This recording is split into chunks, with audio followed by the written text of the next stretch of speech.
वो मेरी मदद करने के विचार से यहाँ आया था। मैं कॉफ़ी पीने के विचार से वहाँ जा रहा हूँ। उसने यह मोबाइल फ़ोन बेचने के विचार से खरीदा है। इस तरह के सेंटेंसेस में हम के विचार से ऐसा बोल रहे हैं, इसके लिए लिखना होगा विथ अ व्यू टू।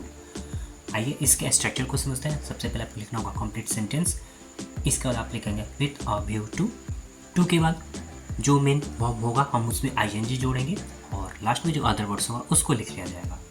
आइए इसको एग्जाम्पल से अच्छे से समझ लेते हैं। वो मेरी मदद करने के विचार से यहाँ आया था। He came here with a view to helping me. मैं कॉफ़ी पीने के विचार से वहाँ जा रहा हूँ। I am going there with a view to taking coffee. उसने यह मोबाइल फ़ोन बेचने के विचार से खरीदा है। He has bought this mobile phone with a view to selling. मैं तुमसे मिलने के विचार से नहीं आ रहा हूँ। I am not coming with a view to meeting you. वो मुझसे लड़ने के विचार से यहाँ आया है। He has come here with a view to fighting with me.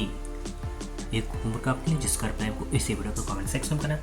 वो तुमसे शादी करने के विचार से आ रही है। मैं अब और इसके बारे में बात नहीं करना चाहता। वो इसे अब और नहीं कर सकती। वो अब और इसके बारे में सुनना नहीं चाहता। इस तरह के सेंटेंसेस में हम इसके बाद अब या अब और ऐसा बोल रहे हैं, इसके लिए लिखना होगा एनी मोर। आइए इसके स्ट्रक्चर को समझते हैं। सबसे पहले आपको कंप्लीट सेंटेंस को लिखना होगा, इसके बाद आप लिखेंगे एनी मोर। आइए इसको एग्जाम्पल से और बेहतर से समझ लेते हैं। मैं अब और इसके बारे में बात नहीं करना चाहता। I don't want to talk about it any more. वो इसे अब और नहीं कर सकती। She can't do it any more. वो अब और इसके बारे में सुनना नहीं चाहता।